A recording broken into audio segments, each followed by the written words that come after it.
Right. In Joshua chapter 2, we have the story of Rahab. В Иисуса Навина 2 главе мы читаем про историю Раав. So Joshua sent 2 spies, И Иисус Навин послал двух лазутчиков, соглядатаев. and he said, go into the land, especially Jericho. И сказал, пойдите в землю и осмотрите, особенно Ерихон. Then they went to the house of a prostitute. И они пришли в дом блудницы. It may have been that was a safe place for strangers. Но, может быть, это было единственное безопасное в городе место, куда могли заходить, странники. Без проблем. But the king of Jericho heard about it, and he said, oh, the Jews have come to spy on us. Но царь Иерихонский услышал о том, что пришли какие-то люди, и сказал, ага, это евреи послали лазутчиков шпионить за нами. So he sent a messenger to Rahab and said, bring the men out.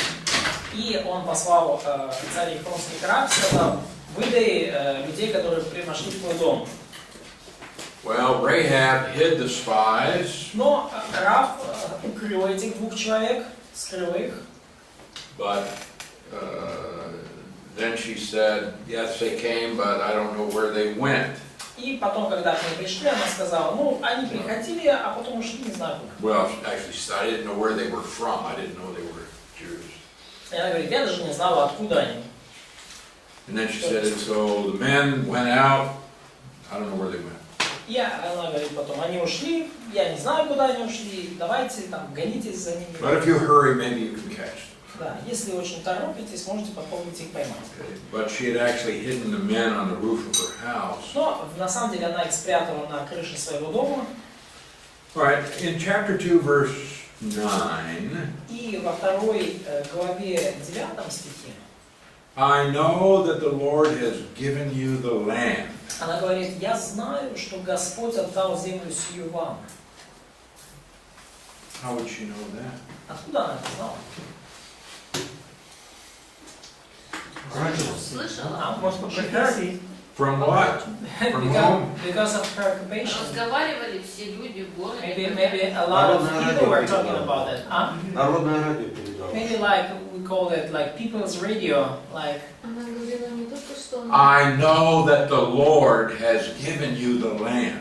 Посмотрите, что она говорит. Я знаю, что Господь отдал землю сию. She's not saying, I know you have a big army. Она не сказала, я знаю, что у вас большая армия. I know that the Lord has given you the Она land. сказала, я знаю, что Господь отдал землю сию вам. Она откуда-то знала это. And she heard it somehow. She said, and everybody in the country is afraid of you. И она говорит, что все жители земли сей пришли от вас в робость. Why would they be afraid of these people who have been out in the desert for 40 years? С чего бы им бояться этого народишка, который болтался в пустыне 40 лет? In verse 10, we have heard. Ибо мы слышали, The Lord dried up the water of the Red Sea for you. как Господь иссушил пред вами воду Черного моря. We heard what you did to the 2 kings of the Amorites on the other side of the Jordan. И как поступили вы с 2 царями аморейскими за Иорданом. See, they've already destroyed 2 kings on the east side. То есть они уже на восточном берегу реки Иордан парочку царей завалили. In verse 11, as soon as we heard these things, our hearts melted, didn't remain any more courage in anyone. И когда мы услышали об этом, ослабело сердце наше, и ни в ком из нас не стало духа против вас. For the Lord your God, He is God in heaven above and on earth beneath. Ибо Господь Бог ваш есть Бог на небе вверху и на земле внизу.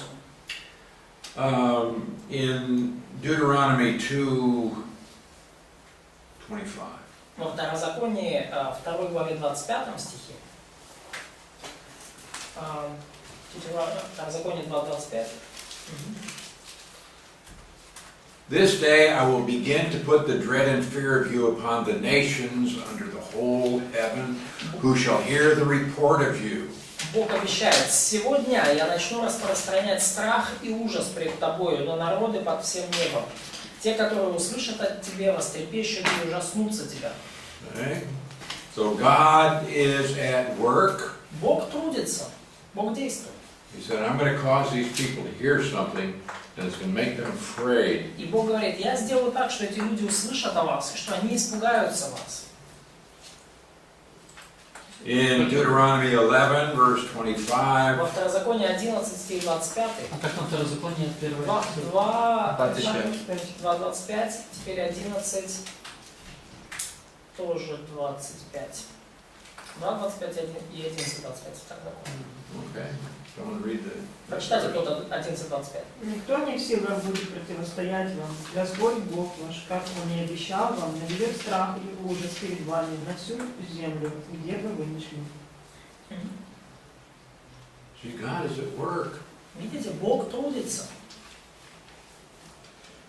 And if Israel had trusted God, they could have taken the land 40 years earlier. И если бы Израиль доверился Богу, они могли бы эту землю взять на 40 лет раньше. Eh? Oh no, we can't go up there. There are giants in the land. А мы не можем туда пойти, там эти исполины в этой земле. The battle is the Lord's. Да, битва Господня. And He made these people in Canaan afraid. И Бог сделал так, что эти люди в Ханаане, они дрожали и боялись израильтян. So Rahab has heard, И Раав услышал. and she now believes that the God of Israel is the Creator God, И теперь она верит, что Бог Израиля, это Бог-творец, God over all. Бог над всем. And so she says,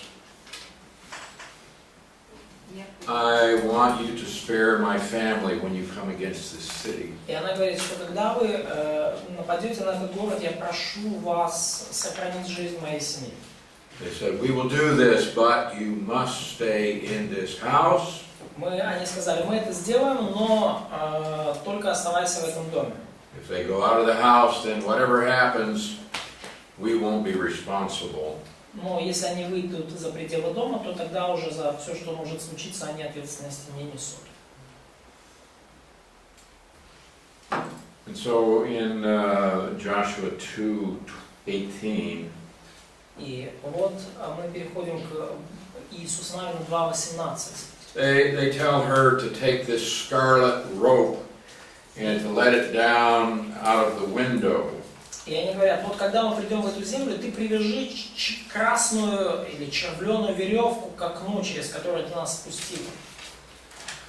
Some have tried to see that this is somehow an indication of salvation because it's a scarlet cord. Некоторые даже пытались увидеть в этом образе, да, червленой или красной веревки какой-то образ спасения, да, поскольку красная, да. Да, как это в переводах? Да, что как это красный. I wouldn't want to base my theology on that. А уж, ну, лично я бы свое богословие на это не строю. All right, so she saved the spies. Ну, таким образом она спасла жизнь лазутчикам. Was this good? Было ли это хорошее дело? Что? Было ли хорошее дело, что она спасла жизнь лазутчикам? Of course. She Даже если соврала. Even though she lied.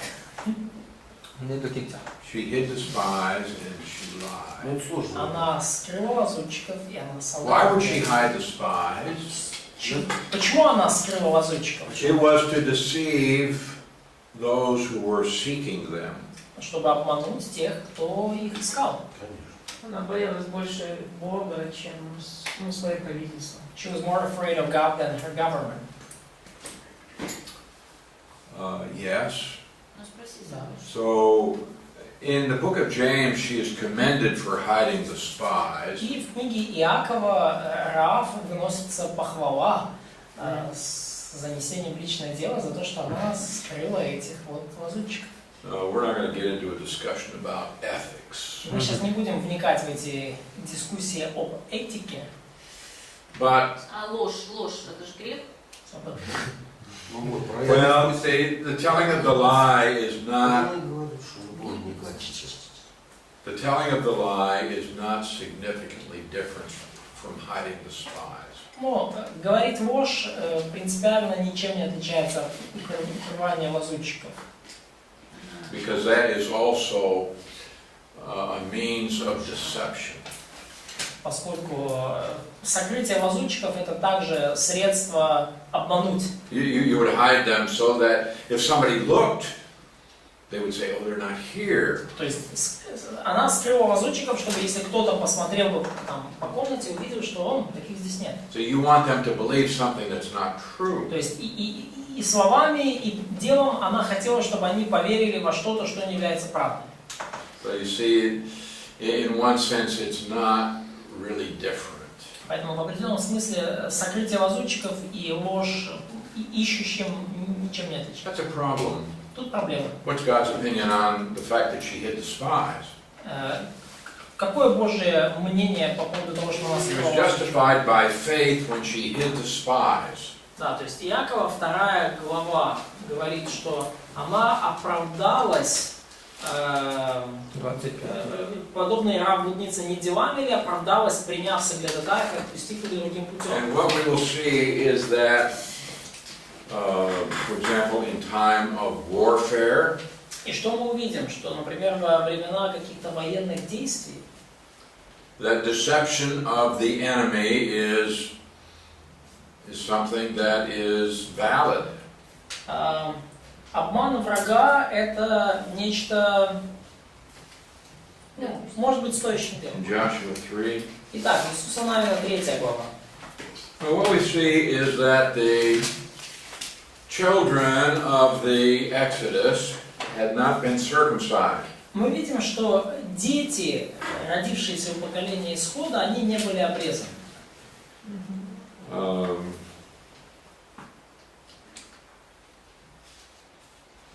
And so they're going to have to take care of that. Поэтому нужно было решить эту проблему. Also, now in chapter 3, И также в 3 главе we have the crossing of the Jordan. мы видим, как они переходят Иордан. Now this is a time of flooding of the И Jordan.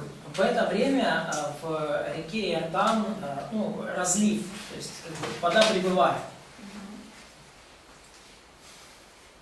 And so normally it would not be possible for people to cross the river at this time. В обычных условиях в этот период времени пересечь реку людям в принципе невозможно.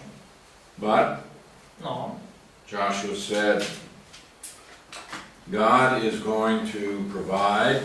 Иисус Навин говорит, что народу, что Бог обеспечит все. In verse 11, the ark of the covenant of the Lord of all the earth is crossing over before you into the Jordan. Стих 11. Вот ковчег завета Господа всей земли пойдет пред вами через Иордан. And with the ark, this was the indication of the actual presence of the Lord among them.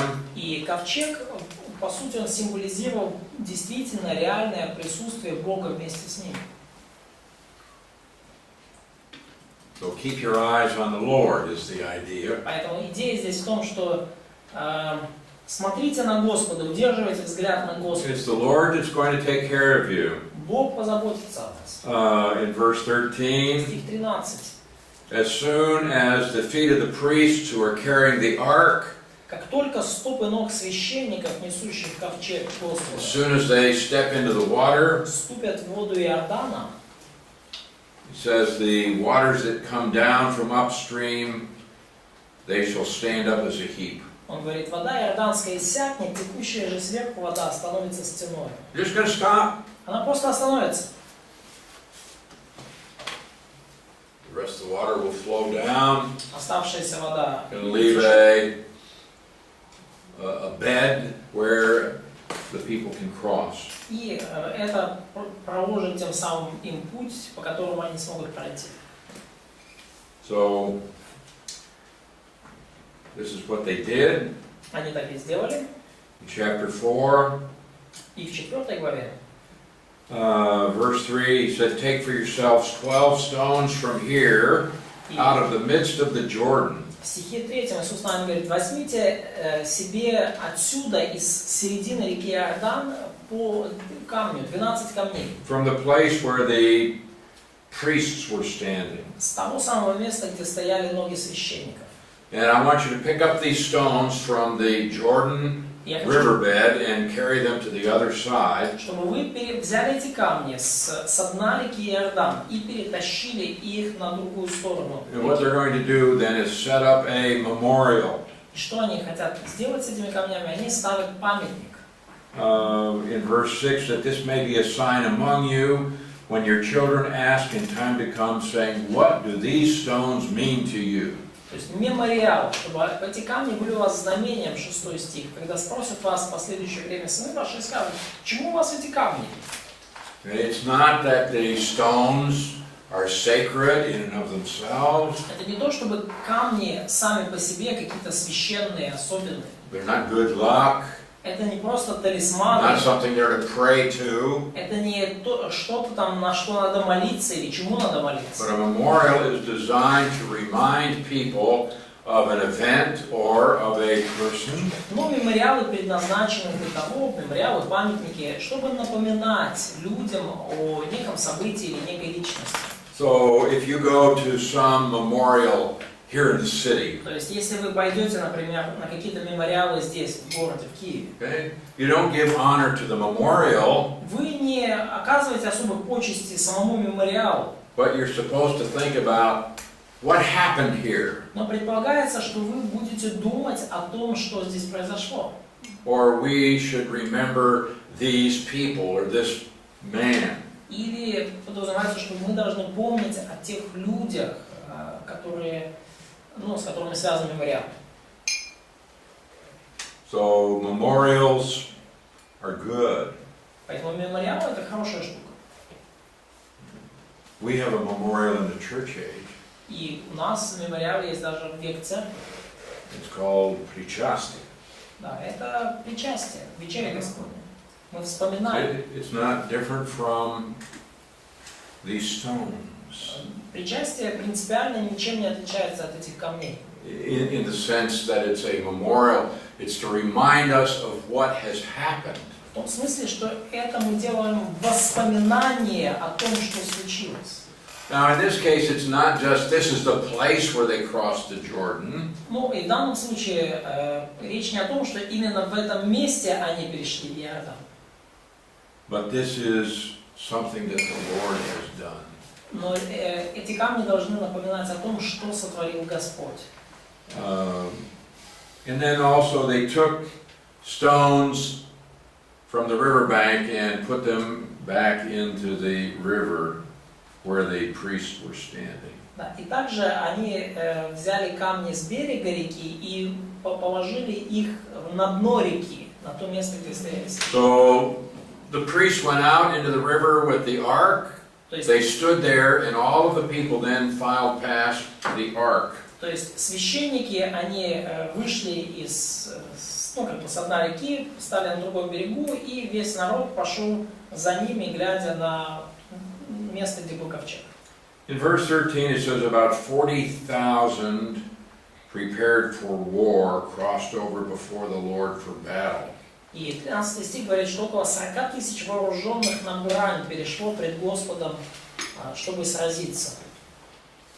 Now this happened in verse 19 on the 10th day of the first month.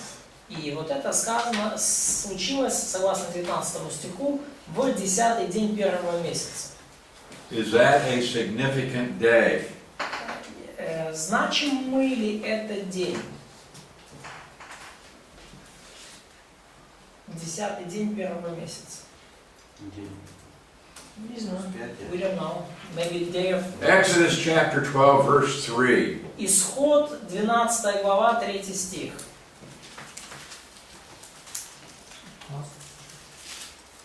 All right, speak to the congregation of Israel, saying, Скажите всему обществу Израилева, on the 10th day of this month, в 10-й день сего месяца every man shall take for himself a lamb.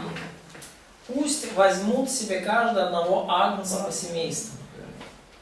Да, и 2 стих перед этим говорит, что это первый месяц. Ага. Now, this is exactly 40 years later in Joshua 3. То есть это день в день, 40 лет прошло.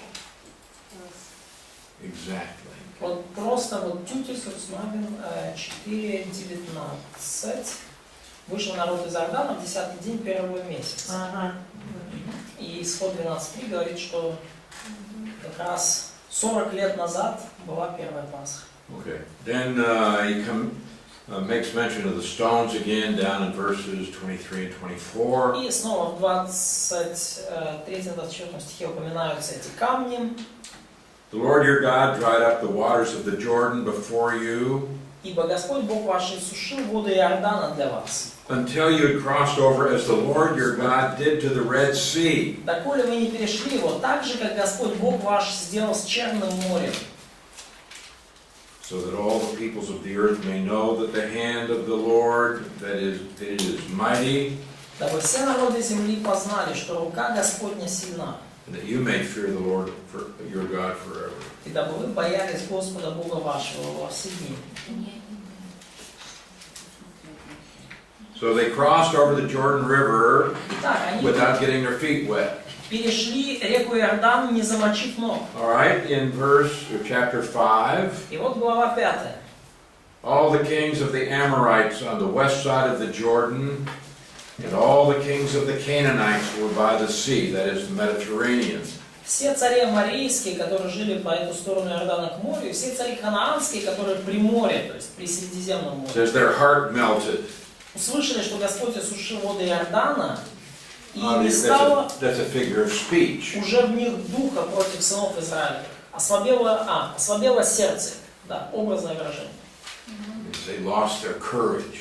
То есть ослабело сердце, это не значит, что у них там как бы пульс повысился, это значит, There что was no spirit in смелость. them any longer, also a figure of speech. Да, и не стало уже в них духа, тоже образное выражение. Okay, in verse 2, В стихе 2. make flint knives for yourselves and circumcise the sons of Israel again the second time. Господь сказал Иисусу: сделай себе острые ножи и обрежь сынов Израилевых во второй раз.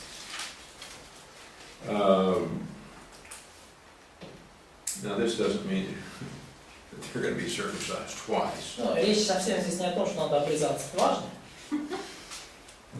But what happened was that out in the desert, the people did not circumcise their sons. Но что случилось? В пустыне народ не обрезался на весь свет. See, in verse 5, В стихе 5.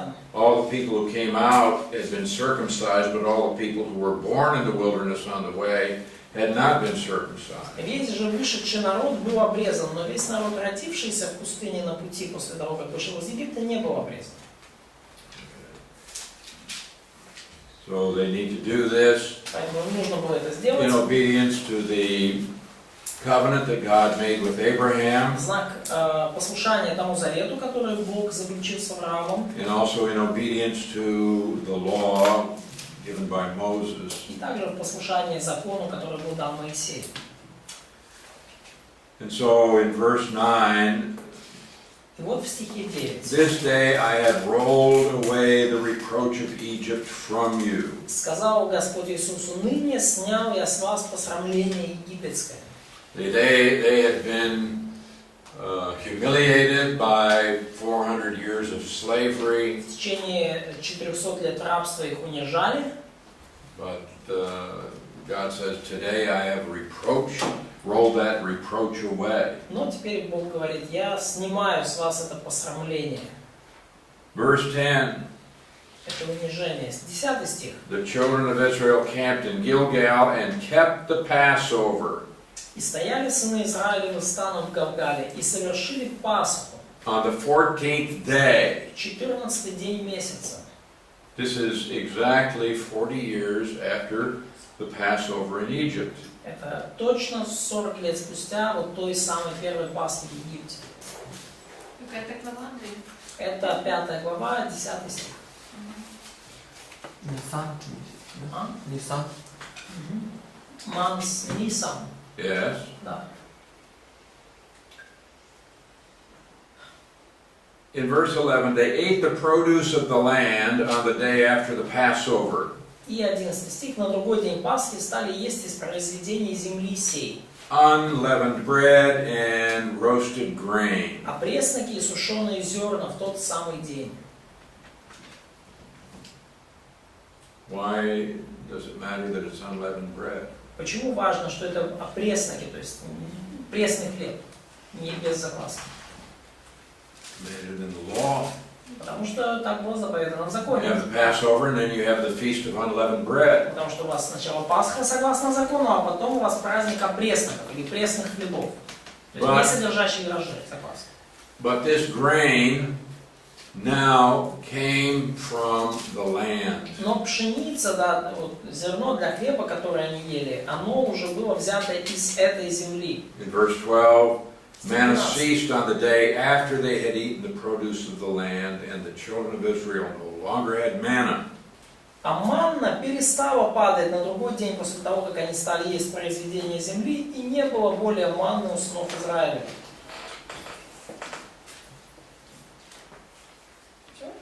Now after this, Joshua sees Jesus. И после этого Иисус Навин увидел Иисуса, не Навина. This is verse 13. Стих 13. Joshua was by Jericho, he lifted up his eyes, looked, and behold, a man. Иисус Навин, находясь близ Иерихона, взглянул и видит, и вот стоит перед ним человек. Who is this man? Кто был этот человек? Verse 14, he is commander of the army of the Lord. Он сказал: «Я вождь воинства Господня». So this is going to be the angel of the Lord. И, ну, это тот, кого мы называем в Ветхом Завете ангел Господень. So Joshua will be the human leader of the army, but ultimately the Lord is behind that. И, конечно же, Иисус Навин будет руководителем земной, человеческой армии, но в конечном счете именно Господь стоит за всем этим. Now what we see next И что мы видим дальше? are three campaigns led by Joshua. Мы видим, что под руководством Иисуса Навина осуществляются 3 военных кампании. Okay, here's the Sea of Galilee, Вот территория Израиля, там вверху Галилейское Jordan море, River, Dead Sea. река Иордан, Мертвое море. Okay, now they have just crossed the Jordan River. И они вот в этот момент только-только перешли реку Иордан возле нынешнего Мертвого моря. Now there are more than 30 kings in the land of Canaan. На этой территории правили порядка 30 царей в долине Хананской. Now Joshua devises this brilliant military campaign. Но Иисус Навин осуществил просто великолепно продуманную военную кампанию. And first he is going to have the central campaign. И первым делом он осуществил кампанию в центре земли. And he's going to defeat the armies here in the central part of the country. То есть он как бы рассек эту территорию и первым делом поразил царей в центральной части. And this will prevent kings from the south joining with kings from the north. И благодаря этому он предотвратил возможный военный союз между царями юга и севера. And then he turns to the south, И потом он отправился на юг, conquers all the kings there, завоевал всех царей там, and then he goes north и в конечном итоге он отправился на север. and defeats the kings in the north. И поразил царей там, на севере. Okay, so we start out, first of all, in chapter 6. И мы начинаем все эти военные дела в 6 главе. We have the central campaign in chapters 6, 7, and 8. В главах с 6 по 8 мы видим центральную кампанию военную. С 6 по 8 главы. So we have the defeat, the miraculous victory at Jericho. Мы видим эту победу при Иерихоне, осуществленную совершенно чудесным образом. It was God who caused the walls of this great city to just fall down flat. Именно Бог сделал так, что огромные стены города просто упали, Allowing then the soldiers to go up and into the city. и это позволило солдатам просто спокойно войти в город. In verse 17, И вот стих 17, 6 главы. the city shall be doomed by the Lord to destruction. Что verse 17 в chapter 6, yes? Yes, chapter 6, verse 17. Да, 17 стих, что весь город должен подвергнуться заклятию. Only Rahab and her family shall live. И только, да, то есть 16 стих у нас в тексте, город будет под заклятием, только Раав блудница пусть останется в живых. God says, kill everyone in the city. Подвергнуться заклятию, иными словами, означает, что Бог говорит, всех, что есть в городе, убить. Да. In verse 18, but you keep yourselves from the accursed things, lest you become accursed. Но вы берегитесь заклятого, чтобы и самим не подвергнуться заклятию. То есть, чтобы не попасть в проклятие. So don't take anything except what God tells you to. То есть, ничего не берите из того, что есть в городе, кроме того, о чем вам Бог напрямую скажет. So in verse 19, the silver, the gold, vessels of bronze and iron are set apart to the Lord, and they shall come into the treasury of the Lord. И все серебро, и золото, и сосуды медные, и железные, да будут святыми Господу, и войдут в сокровищницу Господню. So the Lord brought the walls of the city down. То есть, Бог сокрушил стены города. In verse 21, they utterly destroyed all that was in the city, man, woman, young and old, ox, sheep, donkey. В стихе 20 сказано, что они предали заклятию все, что в городе, и мужей, и жен, и молодых, и старых, и волов, и овец, и ослов. Все истребили мечом. But they spared Rahab and her family. Но сохранили Раав и ее семью. Well, she didn't die, and she had to stay in the house, so we would have to assume this. Ну, она не погибла, и ей нужно было оставаться в доме своем, то есть, ну, мы предполагаем, да, то, что ты сказал. Also,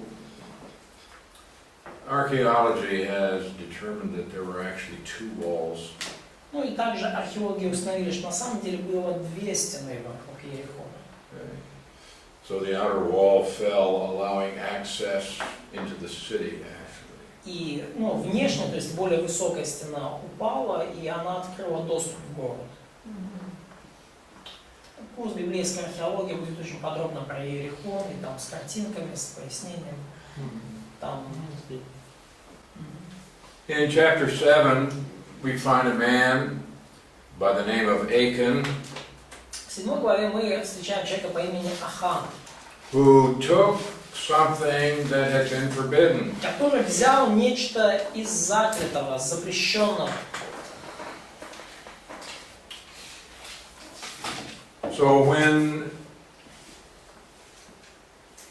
they went to attack the next city of Ai, И когда они собрались атаковать следующий город, Гай, which should have been a relatively easy victory, и этот город должен был стать легкой добычей, легкой победой. they were defeated. Но они потерпели поражение там.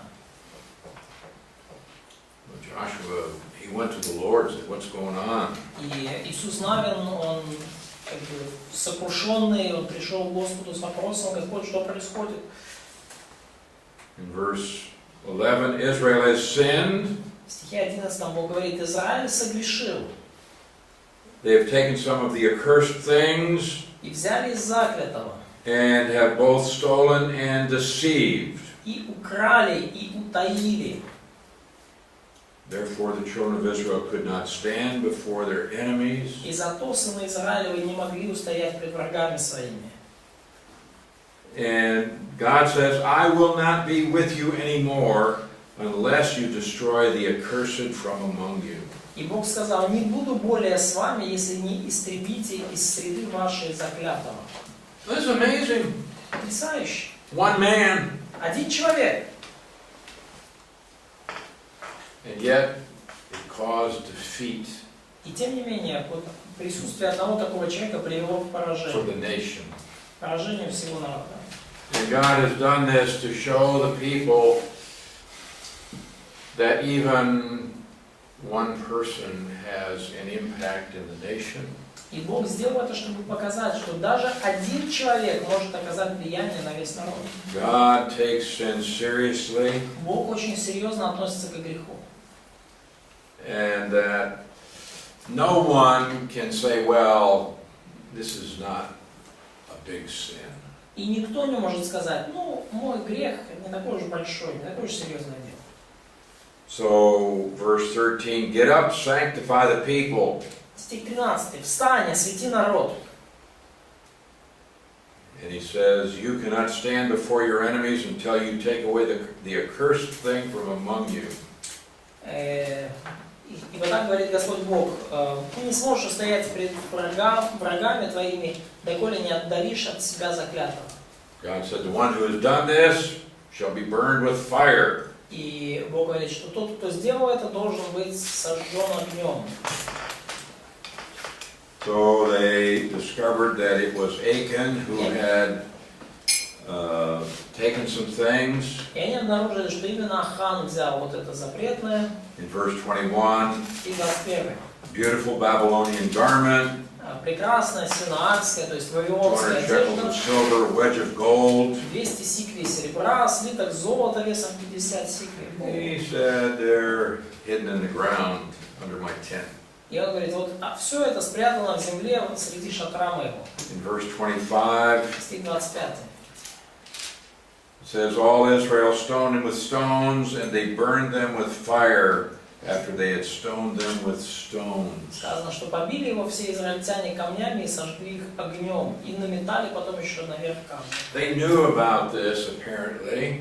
Ну, похоже, что семья Ахана знала о том, что случилось. And in 22:20, we see that Achan did not die alone. И в 22:20 of Joshua, Yeah. в 22:20 мы читаем о том, что Ахан умер не один.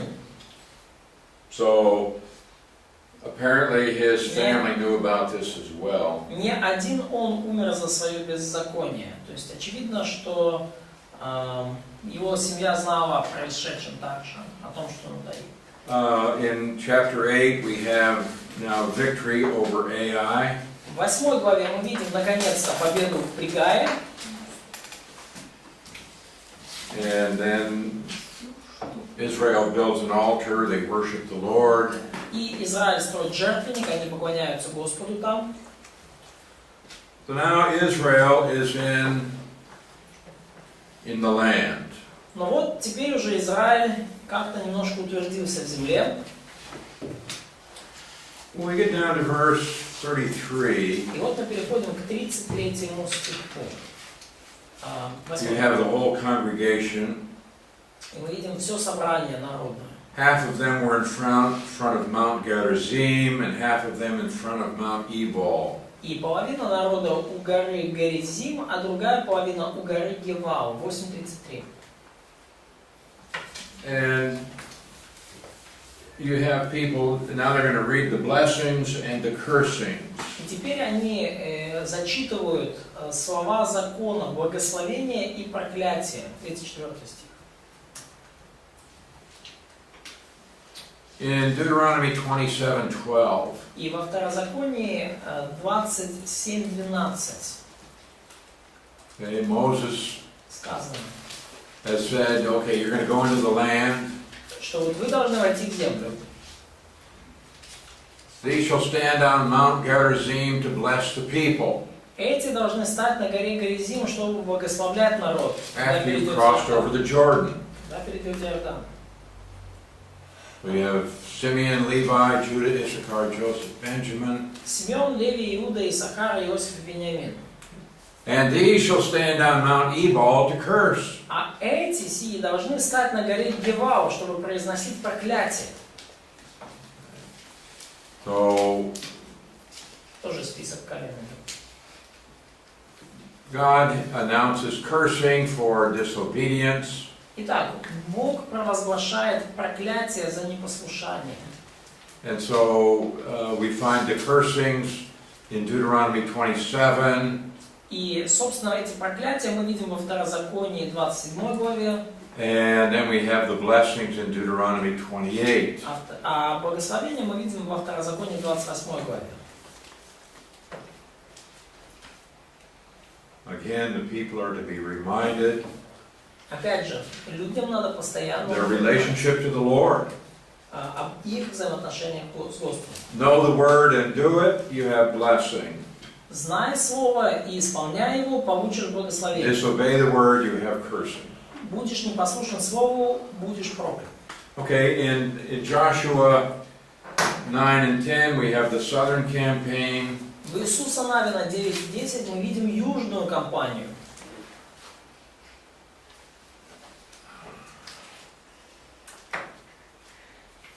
So in verse 1, И вот в стихе 1. all the kings who were on this side of the Jordan, that's on the west side. Все цари, которые за Иорданом, то есть на западной стороне реки Иордан. Okay, in the hills, the lowland, the coast of the Great Sea toward Lebanon. На горе, на равнине, по всему берегу Великого моря, близ Ливана. And then he lists the various people groups. И дальше перечислены вот эти различные племена. So now all of the kings in these areas have heard what has happened at Jericho and Ai. Все вот эти цари, которые за Иорданом, они услышали о том, что сотворил Иисус Навин при Гае. So you're going to get all these kings down there in the south together, and they want to fight now as one big army against Joshua. И вот все вот эти южные цари, они собрались вместе, чтобы сразиться одной объединенной армией с Иисусом Навином. But there was one group called the Gibeonites. They were from Gibeah. Но была одна группа людей, племя гаваонитяне из Гаваона. They don't want to be part of this fight.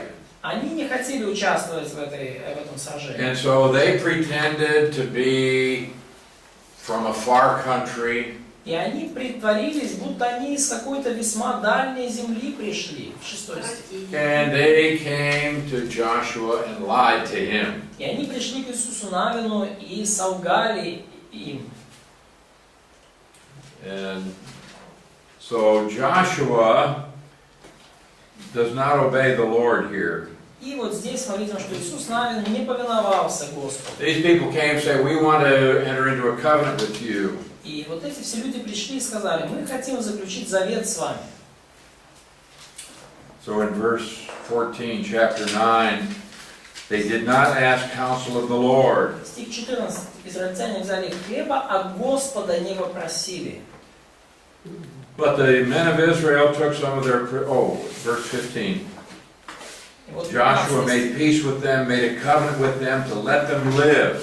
И заключил Иисус с ними мир и постановил с ними условия о том, что сохранит им жизнь. And then they found out. И потом они обнаружили. These people lied to you. Эти люди солгали нам.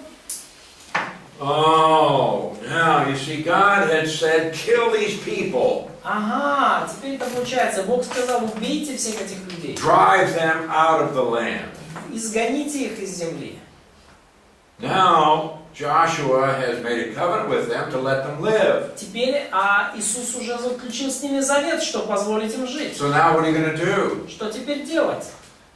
You see what's happened? He's put himself into a position where it doesn't matter what he does, he's going to sin.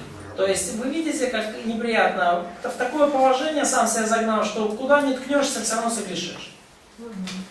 If he lets them live, he's disobeyed the Lord. Позволишь им жить, не послушаешься Господа. If he kills them, Убьешь их, he breaks the covenant that he made with them, and that is also a sin. Нарушишь клятву или завет, который с ними заключил, это тоже грех. So now they have to choose between two sins. Поэтому им надо сейчас выбрать между двумя грехами. Рабы. Тот еще выбор, да. That's a hard place to be. Да, это не очень неприятно. Take them as slaves. Well, that's what they did. Ну да, они именно вот так, как Василий сказал, они сделали. Чтобы не Still not what God wanted. Это все равно не то, чего хотел Бог, So he said, we will let them live, но они сказали, оставим их в живых, but they're going to be servants of the congregation. но они будут слугами для всего общества. So in verse 23, Joshua said to those people, you're cursed, none of you shall be freed from being slaves. И Иисус Навин говорит, да, за то, что вы солгали, за это проклято вы, все вы будете рабами без конца, то есть навечно. In chapter 10, В 10 главе we have a very famous story. мы читаем очень известную историю The sun stands still о том, как солнце замерло на небесах, in order to give Joshua time to finish defeating the enemy. чтобы дать Иисусу Навину время, необходимое для разгрома противников. Also, in verse 11, И вот дальше в 11 стихе. as they fled before Israel, Когда же они бежали от израильтян, that the Lord cast down large hailstones from heaven on them. Господь бросал на них с небес большие камни. And there were more who died from the hailstones than those whom the children of Israel killed with the sword. И больше было тех, которые умерли от камней града, нежели тех, которых умертвили сыны Израилева мечом. God will fight for you. Тут вот происходит то, что Бог обещал. Бог It's not the будет size of your army. сражаться за вас. Речь не в размере вашей армии. Trust the Lord. Доверьтесь Господу. Obey the Lord. Повинуйтесь им. But there were, in order to complete this battle, Но чтобы завершить эту битву, Joshua asked for the sun to stand still. Бог попросил солнце, чтобы оно стало и не двигалось. 12 стих. Иисус попросил. Иисус, я прошу прощения, Иисус попросил, да. Иисус попросил Господу в тот Okay, день. so they are having victory. И вот они одержали победу.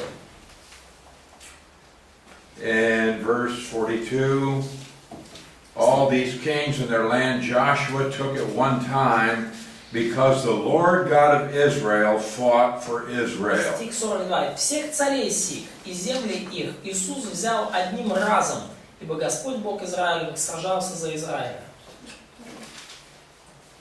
Now, Joshua is being obedient to the Lord. И Иисус Навин повиновался Господу. For example, in verse 39, Например, стих 39. he took the king, all its cities, struck them with the edge of the sword, utterly destroyed all the people who were in it. Например, сказано, что он взял царя Давира и все города его, и поразили их мечом, предали заклятию все дышащее, что находилось в нем. Никого не осталось, кто уцелел бы. Verse 40, Joshua conquered all the land. Стих 40. Поразил Иисус всю землю Нагорную. The mountain country, the south, the lowland, the wilderness slopes, and all their kings. И полуденную, и низменные места, и землю лежащую гору, всех царей. But he left none remaining, utterly destroyed all that breathed. И никого не оставил, кто уцелел бы, и все дышащее предал заклятию, как повелел Господь Бог Израиля. No question. Ну, Бог именно как бы... And don't apologize. Don't feel bad. То есть не испытывайте чувство вины за то, что повелел Бог, потому что он действительно постановил тут, по сути, геноцид. И не чувствуйте себя плохо по этому поводу. Не извиняйтесь. We'll talk about Мы this. поговорим об этом. But we don't apologize for the flood. Но мы не извиняемся за потоп перед людьми. That was genocide. Это тоже был, по сути, геноцид. Да. We don't Потом раз и We всё, don't просто apologize for Sodom and Gomorrah. Мы не извиняемся перед людьми за Содом и Гоморру. That was genocide. Это был тоже геноцид. Yes. Да? It's just, I mean, God could have destroyed all of these people with hailstones or fire. Все эти народы уничтожить просто вот этим градом камней с неба или каким-то еще огнем. Remember when you had Nadab and Abihu and the ground opened up and swallowed them? Помните там, когда Надав и Авиуд там согрешили, то просто земля разверзлась и поглотила их. See, God can deal with people any way He chooses. И Бог может поступать с людьми так, как ему заблагорассудится. It's just that in this case He chose to use human instruments Просто в данном случае Он решил использовать людей в качестве своих instead инструментов. of earthquake, famine, disease. Вместо того, чтобы использовать землетрясение, эпидемию или голод. Okay, we'll do it now. We'll go ahead and we'll talk about the genocide. Но мы поговорим сейчас вот об этом вопросе, да, как же это так, что Бог такое устроил кровопролитие. Благорассудится. А? Благорассудится. All right. Потом еще больше было что. Let's go first of all to Genesis 15. Давайте, во-первых, откроем Бытие 15 главу. Verses 13 to 16. Стихи с 13 по 16. All right, here we have the giving of the Abrahamic covenant. И здесь мы видим, как Бог заключает с Авраамом завет. Okay, read verse 13. Читайте, пожалуйста, 13 стих. И сказал Господь Аврааму: знаешь, что потомки твои будут пришельцами в земле не своей, и поработят их, и будут угнетать их 400 лет. Okay, strangers in a land not theirs, that's saying Egypt. Пришельцы в земле не своей подразумевается, что будете в Египте жить. So they're going to be in slavery 400 years. Они будут там в рабстве 400 лет. The nation whom they serve I will judge. И сказано дальше, что я произведу суд над народом, у которого они будут в порабощении. Did God judge the Egyptians? Бог осудил египтян? Yes. О, еще как. Afterwards they come out with great possessions. После всего они выйдут с большим имуществом. I mean, the Jewish people were very wealthy when they came out of the land of Egypt. Надо понимать, что еврейский народ был очень богатеньким, когда они вышли из египетской земли. That's how they were able to have all of this silver and gold and other things for the construction of the tabernacle. Вот откуда у них взялось столько серебра и золота на строительство скинии. И тельца. А? И тельца.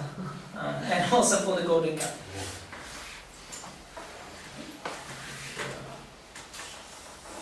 Verse 16, in the fourth generation, Стих 16. И в четвертом роде, в they четвертом shall поколении return here. возвратятся они сюда. For the iniquity of the Amorites is not yet complete. Ибо мера беззакония Амореев доселе еще не наполнилась. Do you understand what this is saying? Понимаете, о чем здесь говорится? The Amorites are people living in Canaan. Амореи это народы, которые жили в Ханаане. And God says their iniquity isn't complete yet. И Бог говорит, что их беззаконие, их мера беззакония еще не наполнилась, еще не завершена. Okay, now the Amorites are going to have almost 500 years То есть у амореев будет еще практически 500 лет, to change their behavior. чтобы поменять свои пути. But they do not. Но они этого не сделали. However they counted, he's counting here is going to be after 400 years, so he's counting a generation, approximately 100 years. Ну, возможно, это через 400 лет, то есть если считать поколение за 100 лет, может быть, либо это имелось в виду.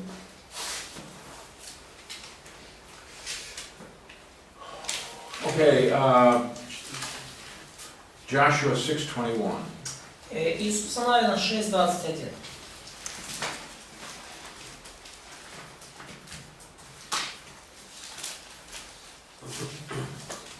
They utterly destroyed all that was in the city, man, woman, young, old, and animals. 20 стих. Да, и предали заклятию все, что в городе, и мужей, и жены, молодых и старых, и волов, и овец, и ослов. Все истребили. 20 стих, что там. Okay. In Joshua 8:25 it says, all of the people of Ai died. 8:25 сказано, что Тоже Иисус однажды, да? тоже Иисус навел, да. Точнее 24. Все они до последнего пали от острия меча, все жители Гая. Okay, he utterly destroyed all the inhabitants of Ai, verse 26. Стих 26, да. Иисус предал заклятию всех жителей Гая. So they were to destroy the Canaanites and in order to prevent Israel from being corrupted. И им нужно было уничтожить всех хананеев, чтобы предотвратить разложение Израиля.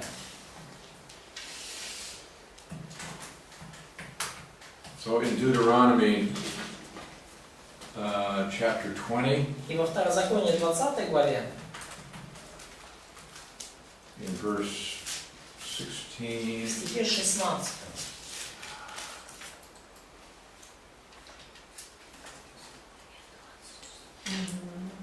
20 глава, 16 стих. 17 и 18.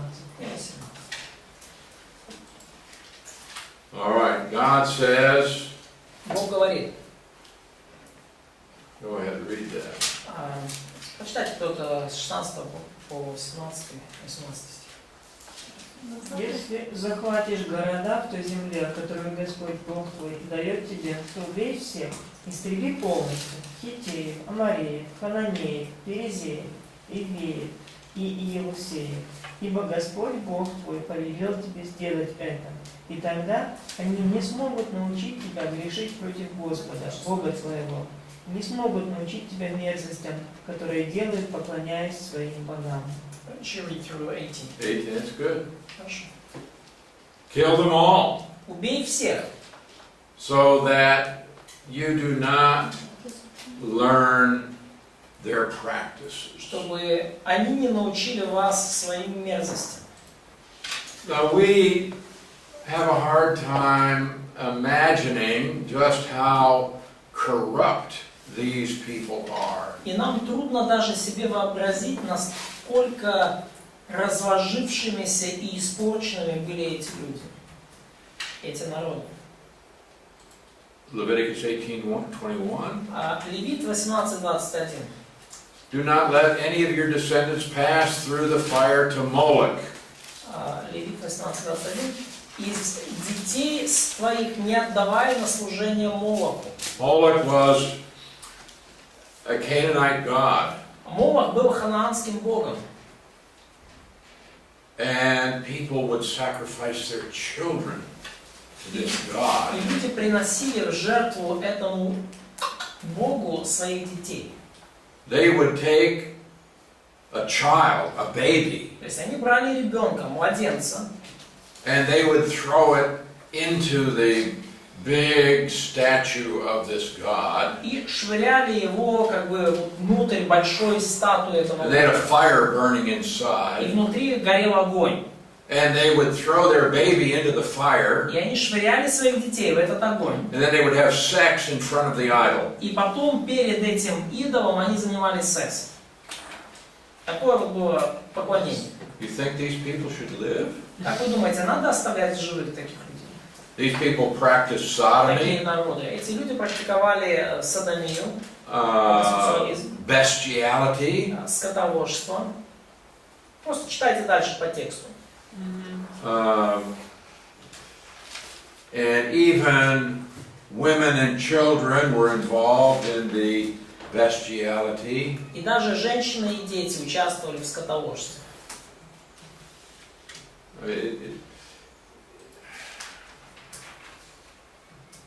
It's hard to imagine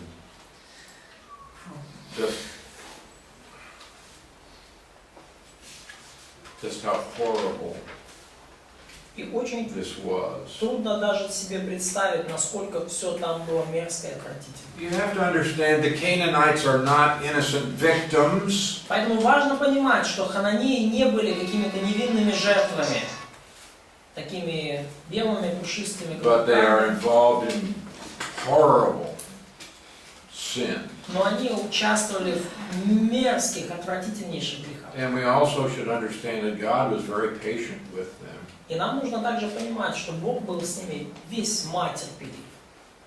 He waited 470 years. Бог ждал 470 лет. And he warned them through Abraham, through Isaac, Бог предупреждал их через through Авраама, Melchizedek, через Исаака, через through the nation of Мелхиседека, Israel. через народ израильский. And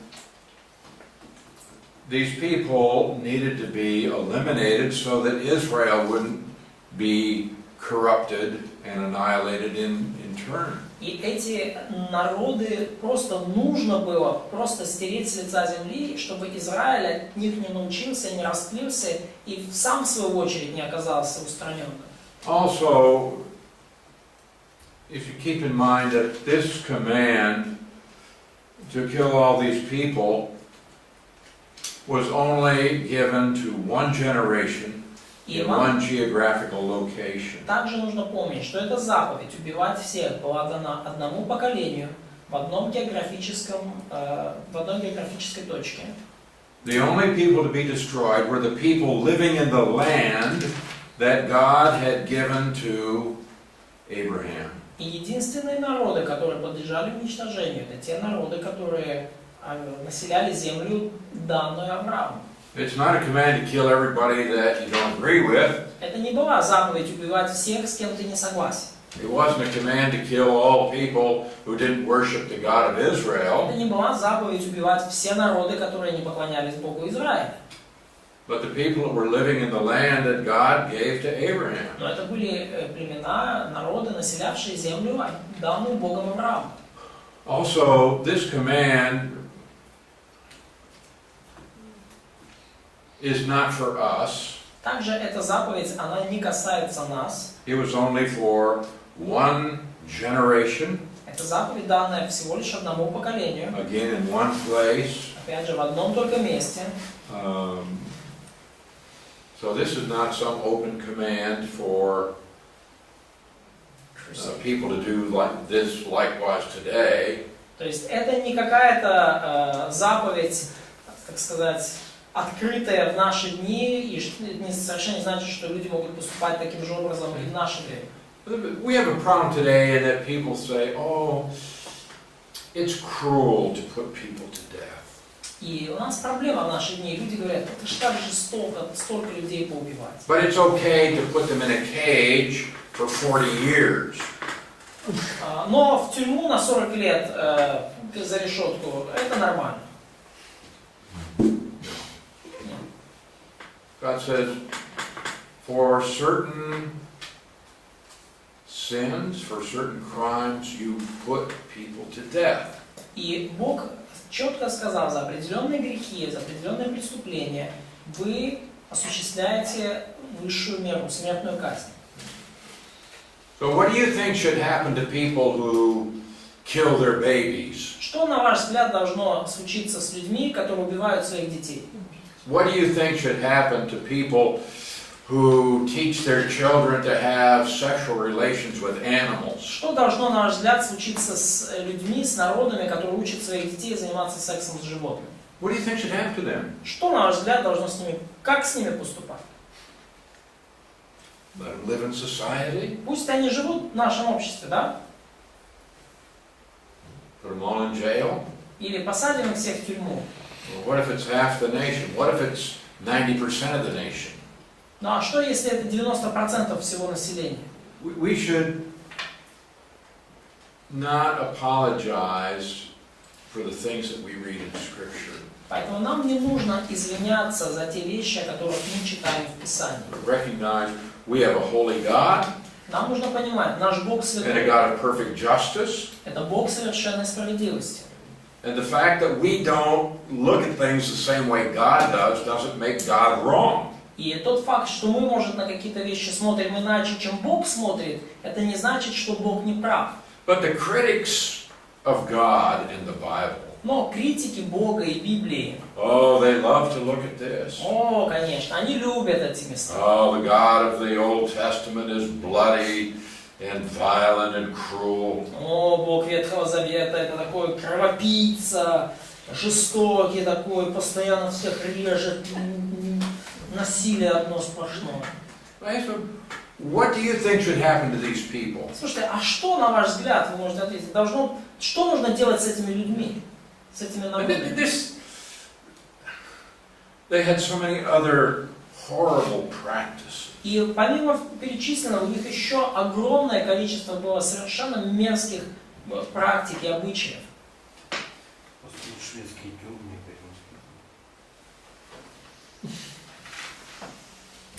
So I tell people, yes, that's my God. И я говорю людям, если мне это показывают, я говорю, да, He's going to take care of people in His own way. такой у меня Бог. Он с людьми и с народами разбирается And по-своему. in His own time. И в собственное время. What is your answer to evil in the world? Какой ваш ответ на зло, которое есть в мире? We see evil in the world. What are you going to do about it? То есть вы видите зло в мире. Что вы предлагаете с ним делать? Как вы предлагаете с ним поступать? And why do you think your way is better than God's way? И почему вы решили, что ваш способ лучше Божьего? Obviously, you have no answer for the problem. Очевидно, что у вас нет стоящего ответа на эту проблему. So I don't have any problem with this. Поэтому я не вижу никаких проблем с происшедшим. I tell them yours is the problem. Я обычно возражающим говорю, похоже, может быть у вас проблемы. But people say, why doesn't God do something about evil in the world? И люди постоянно так возмущаются, почему Бог ничего не сделает со злом в этом мире? And then when God does something, people say, that's not nice. Что-то делает такие со злом в этом мире. Люди такие, так это как-то нехорошо совсем. Это жестоко.